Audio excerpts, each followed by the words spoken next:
Good morning students. मैं आशुतोष गोस्वामी। आज हम क्लास 9th सब्जेक्ट इंग्लिश और आज हम शुरुआत करेंगे टेंसेस। टेंस का मतलब आप सब जानते हैं, काल। दूसरे शब्दों में कहें तो समय, ठीक है ना। टेंसेस में आज हमारा पहला टेंस है सिंपल प्रेजेंट टेंस, ठीक है, साधारण वर्तमान काल, ठीक है। हिंदी वाक्य रचना में बच्चे अगर सुनना चाहें तो कह सकते हैं, जिन वाक्यों के अंत में ता हैं, ती हैं, ते हैं, ता हूँ, ठीक है ना, इस तरह के सेंटेंसेज आते हैं हिंदी में। तो वे जो हिंदी के सेंटेंसेज हैं उनको हम इंग्लिश में सिंपल प्रेजेंट टेंस के अंदर जो है वो लिखेंगे। इसका सबसे पहले हम स्ट्रक्चर की बात करें, ठीक है ना, तो ईच टेंस के अंदर जो है वो 4 टाइप्स के सेंटेंस बनते हैं। अफर्मेटिव साधारण, निगेटिव नकारात्मक, इंटरोगेटिव प्रश्नवाचक एंड इंटरोगेटिव नेगेटिव प्रश्नवाचक नकारात्मक वाक्य, ठीक है। अब इसके अफर्मेटिव सेंटेंस के बारे में बातचीत करें तो सब्जेक्ट सबसे पहले आएगा, उसके बाद में वर्ब की फर्स्ट फॉर्म, ठीक है ना। अब वर्ब की फर्स्ट फॉर्म के साथ एस और ईएस का प्रयोग कब होगा? हाँ, थर्ड पर्सन सिंगुलर यानी एक वचन कर्ता अगर है तो उसके साथ एस और ईएस का प्रयोग होता है। अब थर्ड पर्सन सिंगुलर कौन कौन से हैं आप सब जानते हैं बेटा, ही, शी, इट या कोई एक नाम, ठीक है। अगर ऐसा कोई सब्जेक्ट है तो उसकी वर्ब के साथ, ठीक है ना, अकॉर्डिंग टू रूल एस या ईएस का प्रयोग होता है, ठीक है। और उसके बाद में आता है ऑब्जेक्ट, जिसको हम हिंदी में कहते हैं कर्म, ठीक है ना। तो वापस एक बार इसका सेंटेंस स्ट्रक्चर देख लेते हैं अफर्मेटिव सेंटेंस का। Subject, verb first form, S और ईएस प्लस ऑब्जेक्ट, ठीक है। अब निगेटिव सेंटेंस की बात करें, नकारात्मक वाक्य की बात करें तो सब्जेक्ट, ठीक है, और 2 हेल्पिंग वर्ब्स आ जाती है, एक है डू, दूसरी है डज। वापस हम वही बात करेंगे सब्जेक्ट्स के बारे में। डू जो है वो प्लूरल सब्जेक्ट के साथ में आएगा, जैसे आई, वी, यू, दे या नेम्स। नेम्स का मतलब 2 या 2 से अधिक नाम। डज जो है वो सिंगुलर सब्जेक्ट के साथ में इसका यूज़ होता है, ठीक है ना। ही, शी, इट और नेम यानी कोई एक नाम, ठीक है। तो जब हम नेगेटिव सेंटेंस बनाएंगे तो हम अकॉर्डिंग टू सब्जेक्ट डू और डज का प्रयोग करेंगे, ठीक है। अब चूँकि नेगेटिव सेंटेंस है तो हम इसके साथ में जो हेल्पिंग वर्ब है उसके साथ में नॉट का प्रयोग करेंगे, ठीक है। वर्ब की फर्स्ट फॉर्म आएगी और उसके बाद में आ जाएगा ऑब्जेक्ट। क्लियर बेटा? तो हमारे स्ट्रक्चर वापस सुन लें। Subject, do, does, not, verbs first form and object. फिर बात करें इंटरोगेटिव सेंटेंस की। इंटरोगेटिव सेंटेंस में ये जो हेल्पिंग वर्ब्स हैं ये सब्जेक्ट से पहले आएगी। पंचुएशन का आप अच्छी तरह से ध्यान रखें।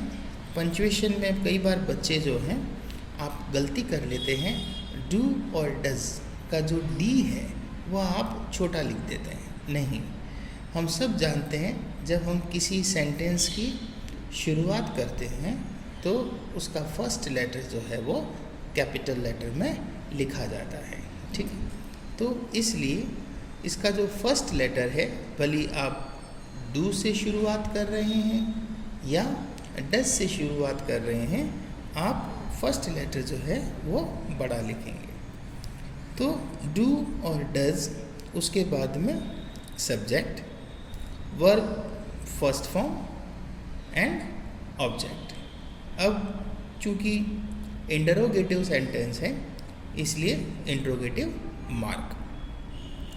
उसके बाद में हम आपसे बात करना चाहेंगे इंटरोगेटिव नेगेटिव सेंटेंस के बारे में, जिसे कहते हैं प्रश्नवाचक नकारात्मक वाक्य। इसमें वाक्य की शुरुआत में सब्जेक्ट से पहले इस टेंस की हेल्पिंग वर्ब्स आएगी, डू और does, then subject, then not, then verbs first form and object, and it's a interrogative sentence. तो हम इंटरोगेटिव मार्क का प्रयोग करेंगे। ठीक है बेटा। अब इस टेंस के यूजेस के बारे में पढ़ते हैं।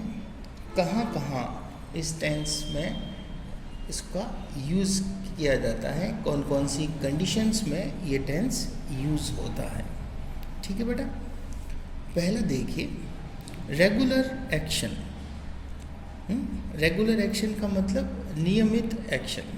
ठीक है। उस रेगुलर एक्शंस को शो करने के लिए कुछ वर्ड्स यूज़ होंगे, जैसे always, never, generally, often, usually, every day, daily और ट्वाइस अ डे एट्सेट्रा।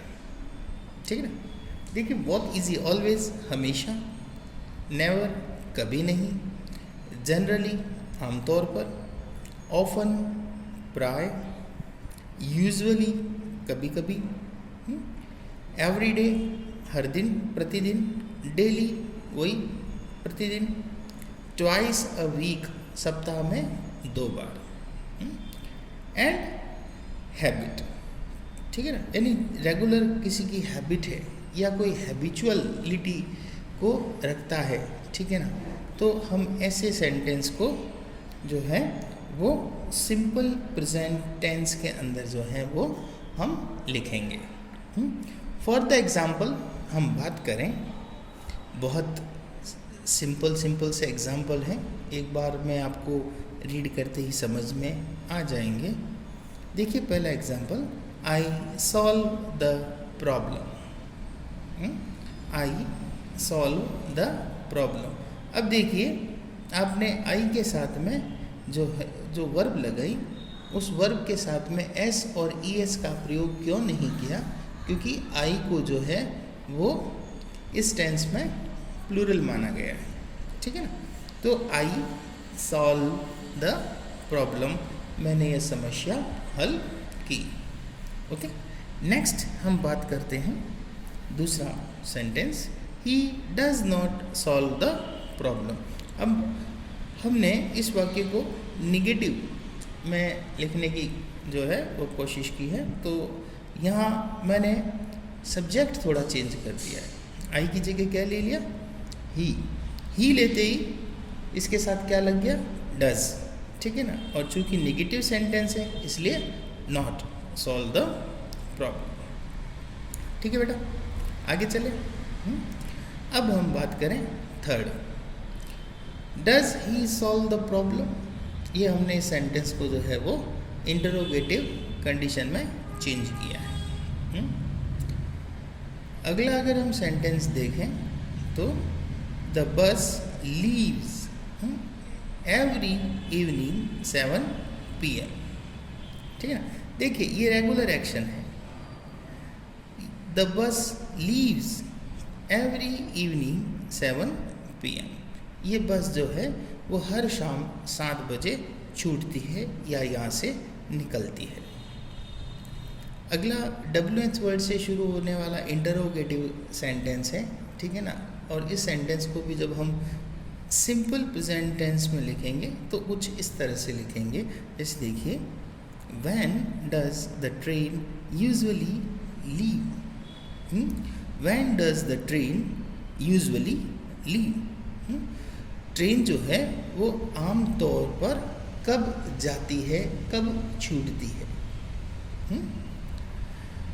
अगला हमारा सेंटेंस है, ध्यान दीजिएगा। हर्षित ऑलवेज फॉरगेट हर पर्स। हर्षित नाम का जो लड़का है, ऑलवेज यानी हमेशा, फॉरगेट्स का मतलब भूल जाता है, हर पर्स अपना पर्स, अपना वॉलेट। देखिए यहाँ हर्षित जो है वो सिंगुलर है, ठीक है ना। और यहाँ जो वर्ब है फॉरगेट, इसके साथ में हमने किसका प्रयोग किया, एस का, क्योंकि सिंगुलर सब्जेक्ट था। क्लियर बेटा, समझ में आया। अब हम दूसरे यूजेस की बात करें तो दूसरे यूजेस में हम बात करेंगे फैक्ट और जनरलाइजेशन की। तो फैक्ट और जनरलाइजेशन, ठीक है ना। जैसे तथ्यों के बारे में बात करें या आम बातें करें तो उसमें भी सिंपल प्रेजेंट टेंस का यूज़ किया जाता है। जैसे देखिए, किड्स लाइक टॉयज़, बच्चों को जो है वो खिलौने पसंद हैं। Elders do not like toys, ठीक है ना। एल्डर्स को जो है वो टॉयज़ पसंद नहीं हैं, हम सब जानते हैं, ठीक है ना। तीसरा एग्जाम्पल देखिए, जयपुर इज़ इन राजस्थान। जयपुर जो है वो कहाँ है, राजस्थान में, ये फैक्ट है। और किड्स और एल्डर की बात करें तो ये जनरल बात है ना। Chairs are made of iron, chair जो है वो किससे बनी है, आयरन से बनी है। योर अंकल लीव्स इन जोधपुर, आपके अंकल जो हैं वो कहाँ रहते हैं, जोधपुर में रहते हैं। I do not play cricket, मैं क्रिकेट नहीं खेलता हूँ। तो फैक्ट और जनरलाइजेशन जैसी जो कंडीशंस हैं वो सिंपल प्रेजेंट टेंस के अंदर यूज़ होती हैं। और भी बहुत सारे उदाहरण हैं, अगर आप खुद 4 से 5 एग्जाम्पल्स इन 2 कंडीशंस पर लिखें तो काफ़ी जो है अच्छा रहेगा, ठीक है ना, आपकी एक प्रैक्टिस हो जाएगी। अब बात करें यूज़ नंबर 3, सबसे इम्पॉर्टेंट है, ठीक है ना। और इस कंडीशन को लेकर के बच्चे काफ़ी कंफ्यूज भी रहते हैं।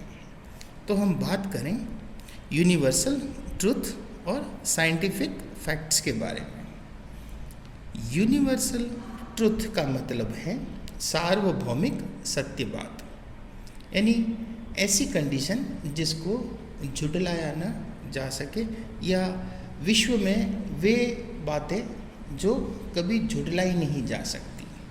दूसरी बात करें साइंटिफिक फैक्ट, या हम कह सकते हैं मैथमेटिकल फैक्ट्स, ठीक है ना। तो जो वैज्ञानिक तथ्य हैं, जो गणितीय तथ्य हैं, ठीक है ना, उनको भी हम चेंज नहीं कर सकते, ठीक है। देखिए पहले साइंटिफिक फैक्ट के बारे में 2 एग्जाम्पल लिखे हुए हैं।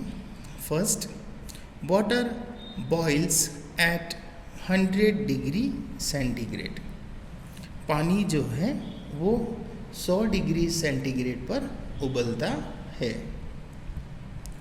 अब हम इसकी नेगेटिव बात करें तो water freeze at 0 degree centigrade, और यही पानी जो है वो 0 डिग्री पर जो है वो फ्रीज होता है, जम जाता है, ठीक है बेटा। हमारा नेक्स्ट एग्जाम्पल है यूनिवर्सल ट्रुथ को लेकर के। अगर हम यूनिवर्सल ट्रुथ की बात करें तो the sun rises in the east, सूर्य जो है वो पूर्व दिशा में उगता है, ठीक है ना। Metal expends when heated. Metal का मतलब आप सब जानते हैं, धातु। एक्सपेंड्स फैलता है, व्हेन हीटेड जब उसे गर्म किया जाता है। नेक्स्ट एग्जाम्पल है 2 + 2 = 4। 2 और 2 कितने होते हैं? 4 होते हैं। ये मैथमेटिकल फैक्ट है।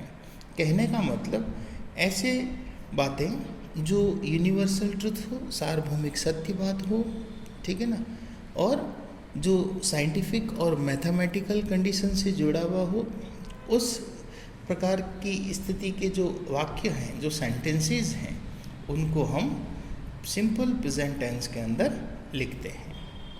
ठीक है बेटा। अगली 4th यूज़ के बारे में हम बातचीत करेंगे। ठीक है ना। 4th यूज़ है कोटेशंस एंड प्रोवर्बियल सेइंग। ठीक है ना। कोटेशन की बात करें या प्रोवर्ब की बात करें, ठीक है, तो हम कह सकते हैं all that glitter is not gold. हर चमकती हुई चीज़ सोना नहीं होती। और अगर हम ये तो प्रोवर्ब थी, और हम कोटेशन की बात करें तो actions speak louder than words. Action speak louder than word. Action जो होते हैं वो स्पीक्स लाउडर देन वर्ड का मतलब हो गया आवाज़ से ज़्यादा जो है वो काम करते हैं। कैसे? जैसे आपने कुछ टॉपिक्स नाम सुना होगा, ओनोमोटोपोइया और गेस्चर। ठीक है ना। ओनोमोटोपोइया में तो हम जो आवाज़ें होती ना, जैसे किसी को बुलाने की आवाज़ हो, ठीक है ना, उसका नाम लेकर के नहीं, एक ऐसा साउंड प्रोनाउंस करना, ठीक है ना, जिससे जो है अगले को पता चल जाए कि उसे जो है वो कॉल किया जा रहा है, उसे पुकारा जा रहा है, उसे कहते हैं ओनोमोटोपोइया। गेस्चर की बात करें तो गेस्चर का मतलब होता है इशारा। इशारा का मतलब जानते हैं? हाँ, देखिए जैसे आपको कोई बुला रहा है, ठीक है ना, और वो दूर खड़ा है, तो वो अपनी अंगुली से या अपने हाथ को हिला करके इशारा करेगा कि you just come near to me, तो उसे कहते हैं गेस्चर। तो हम कह सकते हैं action speak louder than word. ठीक है ना। अब हम यूज़ 5th की बात करेंगे, scheduled event in the near future. ठीक है ना। Scheduled event in the near future, आने वाले भविष्य के अंदर जो शेड्यूल है आपका, उसको लेकर के। जैसे the game starts at 7 AM, खेल जो है वह 7 बजे शुरू होगा। यानी हम आने वाले भविष्य में होने वाली स्थिति के बारे में इस टेंस में भी सेंटेंस को लिख सकते हैं। The bus leaves tonight at 8 PM। The bus leaves tonight at 8 PM।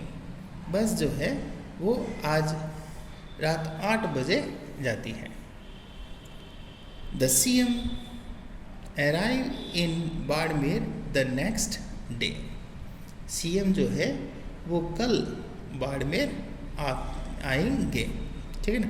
तो नियर फ्यूचर के शेड्यूल्ड इवेंट के बारे में अगर हम बात करते हैं तो ऐसे सेंटेंस को भी सिंपल प्रेजेंट टेंस के अंदर आसानी से लिखा जा सकता है।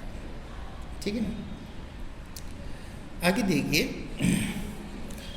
We always go to office at 9 AM। ठीक है ना। हम हमेशा 9 बजे ऑफिस जाते हैं। ठीक है बेटा। तो ये परिचय हुआ सिंपल प्रेजेंट टेंस का। अब होमवर्क की बात करें तो जैसे एक सेंटेंस है, कविता वॉशेज हर क्लोथ्स। तो आपको इसमें 3 सेंटेंस सेल्फ बनाने हैं। कैसे? आपको चेंज करना है इसको निगेटिव में, इंटरोगेटिव में और इंटरोगेटिव नेगेटिव सेंटेंस में। तो क्या हो जाएगा बेटा? Kavita does not wash her clothes, इसका अगला सेंटेंस क्या हो जाएगा बेटा? हाँ, does Kavita wash her clothes, और उससे अगला सेंटेंस हो जाएगा does Kavita not wash her clothes. ठीक है बेटा। अब बात करें होमवर्क नंबर 2 की, तो मेक सेंटेंस कितने? 4 sentence on fact and generalization, habit and regular action, universal truth and proverbial saying and quotation. ठीक है ना? यानी हमने जो ये 5 यूजेस पढ़े हैं, उन 5 यूजेस को जो है वो हमें ध्यान में रखते हुए इनके 4 वाक्य बनाने हैं सेल्फ आपको। ठीक है बेटा। अब हम आगे बात करेंगे हमारे नए टेंस की। हमारा दूसरा टेंस है प्रेजेंट कंटिन्यूअस टेंस। ठीक है। प्रेजेंट कंटिन्यूअस टेंस के बारे में बात करें तो ऐसे वर्तमान काल के वाक्य जिसमें कार्य के गतिमान रहने, जारी रहने की स्थिति का ज्ञान हो। ठीक है ना? यानी प्रेजेंट यानी वर्तमान और कंटिन्यूअस का मतलब निरंतरता। ठीक है बेटा। तो ऐसे टेंस के बारे में हम बातचीत करेंगे। ठीक है। इसकी फर्स्ट कंडीशन है अफर्मेटिव सेंटेंस। ठीक है। अफर्मेटिव सेंटेंस में वाक्य के स्टार्ट में सबसे पहले सब्जेक्ट, फिर 3 हेल्पिंग वर्ब्स यूज़ की जाएगी, इज़, एम और आर। ठीक है ना? हम इज़, एम और आर को अच्छी तरह से जानते हैं। इज़ सिंगुलर सब्जेक्ट्स के साथ में यूज़ होगा, एम ओनली आई के साथ में इसका यूज़ किया जाएगा, और आर प्लूरल सब्जेक्ट्स के साथ में इसका यूज़ किया जाएगा। Verbs first form and ING plus object, यानी वर्ब की फर्स्ट फॉर्म के साथ में आईएनजी का प्रयोग होगा और ऑब्जेक्ट। तो ये स्ट्रक्चर रहेगा subject, is, am, are, verbs first form plus ING and object. जब हम इसको नेगेटिव सेंटेंस में कन्वर्ट करेंगे तो subject is, am, are, not, verbs first form plus ING plus object. Interrogative sentence को जब बनाएंगे तो ये सारी हेल्पिंग वर्ब्स जो है वो सब्जेक्ट से पहले आ जाएगी, यानी जैसा सब्जेक्ट है वैसी हेल्पिंग वर्ब यूज़ हो जाएगी। अगर सिंगुलर सब्जेक्ट है तो इज़, आई है तो एम, और अगर प्लूरल सब्जेक्ट है तो are. Subject verbs first form plus ING plus object. और चूँकि इंटरोगेटिव सेंटेंस है इसलिए हम इंटरोगेटिव मार्क का प्रयोग करेंगे। ठीक है बेटा। इंटरोगेटिव नेगेटिव सेंटेंस की बात करें तो उसी तरह से जैसे इंटरोगेटिव सेंटेंस में हुआ है, हेल्पिंग वर्ब्स वाक्य में कर्ता से पहले आ जाएगी, फिर सब्जेक्ट, फिर नॉट, फिर verbs first form plus ING plus object and interrogative mark. तो प्रेजेंट कंटिन्यूअस टेंस के अंदर ये इस तरह का जो है वो स्ट्रक्चर रहेगा। अब हम बात करते हैं आगे, यूज़ फर्स्ट। ठीक है ना? इसका प्रथम प्रयोग देखिए, action going on at the time of speaking. इसका फर्स्ट यूज़ है action going on at the time of speaking. जब हम बोल रहे होते हैं, ठीक है ना, उस समय किसी कार्य का हो जाना, यानी वर्तमान काल में किसी कार्य का घटित हो जाना। जैसे एग्जाम्पल देखिए, they are playing football now. वे अभी फुटबॉल खेल रहे हैं। We are not making a plan now. हम अभी योजना नहीं बना रहे हैं। Are you singing? क्या तुम गा रही हो? अब यू प्लूरल है, इसलिए इसके साथ क्या आया? Are. He is going to temple. वह मंदिर जा रहा है। ठीक है बेटा, अगला देखें। I am reading my books. मैं अपनी पुस्तक पढ़ रहा हूँ। They are not watching TV show. वे अभी टीवी का शो या धारावाहिक नहीं देख रहे हैं। Is she not cooking food for family? क्या वह परिवार के लिए खाना नहीं बना रही है? What are you doing? तुम क्या कर रहे हो? Why are you making a noise? तुम शोर क्यों कर रहे हो? ठीक है ना, तो यूज फर्स्ट। ठीक है ना, इस तरह की कंडीशंस और इस तरह के जो है एग्जाम्पल्स जो है वो देखे जाते हैं। यूज टू की बात करें, longer action in progress now. ठीक है, longer action in progress now, जैसे एक लंबी अवधि तक किया जाने वाला कार्य, ठीक है ना, जो हमें आगे हमारी प्रोग्रेस के लिए जो है वो बताया जाता है। जैसे Misty is studying to become a doctor. Misty किस लिए पढ़ाई कर रही है? ताकि वो आगे जाके डॉक्टर बन सके।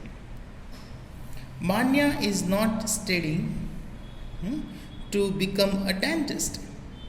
मान्या जो है वो इसलिए पढ़ाई नहीं कर रही कि वह डेंटिस्ट नहीं बनना चाहती। देखो, डॉक्टर और डेंटिस्ट में फ़र्क है बेटा, ध्यान रखना। आगे देखिए, are Rajesh and Mukesh making a plan? क्या राजेश और मुकेश योजना बना रहे हैं? Board students are preparing for the board exams. Board students जो हैं वो एग्ज़ाम की तैयारी कर रहे हैं। ठीक है ना, यानी कहने का मतलब एक ऐसा लॉन्गर एक्शन, ठीक है ना, जो अभी किस में है? प्रोग्रेस में है। ठीक है बेटा, अगला यूज़ देखिए। अगले यूज़ के बारे में बात करेंगे, ऑब्स्टिनेट हैबिट। ठीक है ना, एक सकारात्मक आदत। जैसे एक ऐसी स्थिति जो वैसी ही बनी रहती है जब उसकी शुरुआत होती है। It is constantly raining. ठीक है ना, बारिश जो है वो निरंतर हो रही है। Mister Verma is always coming to office late. Mister Verma जो है वो हमेशा ऑफिस जो है वो देरी से आ रहे हैं। We don't like them because they are always complaining. हम उन्हें पसंद इसलिए नहीं करते क्योंकि वे हमेशा क्या करते रहते हैं? कंप्लेनिंग करते रहते हैं, शिकायत करते रहते हैं। ठीक है बेटा, अब हम आगे चलते हैं। अब हम बात करेंगे यूज़ नंबर 4 की। ठीक है ना, चेंजिंग और डेवलपिंग सिचुएशन। चेंजिंग यानी बदलना, डेवलपिंग का मतलब उसका जो है निर्माण होना, ऐसी स्थिति में भी हम प्रेजेंट कंटिन्यूअस टेंस का उपयोग करते हैं। देखिए,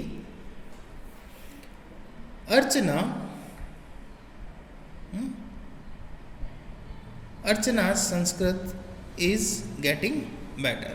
अर्चना की जो संस्कृत है वो अच्छी हो रही है। अर्चना संस्कृत इज गेटिंग बेटर। अर्चना की जो संस्कृत है वो अच्छी हो रही है। द यूनिवर्स इज एक्सपेंडिंग, ठीक है ना।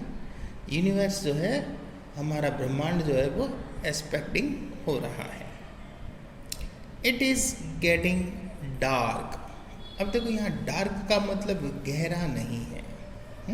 इट इज़ गेटिंग डार्क का मतलब है अंधेरा हो रहा है, ठीक है बेटा। The water is getting warmer, sorry, the weather is getting warmer. मौसम जो है वो गर्म हो रहा है, ठीक है। अब हम प्रेजेंट कंटिन्यूअस टेंस के यूज नंबर 5 की बात करेंगे कि कौन कौन सी कंडीशंस में इसका उपयोग होता है, ठीक है बेटा। ध्यान दीजिए, planned action of the future, भविष्य की योजना जिसको वर्तमान काल में बनाया जा रहा है, ठीक है। कैसे, ध्यान देना। माई aunty is coming home next month. My aunty is coming home next month. मेरी आंटी जो है वो अगले महीने घर आ रही है। अब देखिए बेटा, प्लान्ड एक्शन है और वो भी किसका, फ्यूचर का। अभी आई तो नहीं ना, है ना। तो इतने लंबे कह सकते हैं समय को भी हम प्रेजेंट कंटिन्यूअस जैसी सिचुएशंस में लिख सकते हैं। माई aunty is coming home next month. अगला एग्जाम्पल देखिए, I am singing at school today. मैं आज स्कूल में गाना गा रहा हूँ, यानी अभी गाया तो नहीं हूँ, है ना।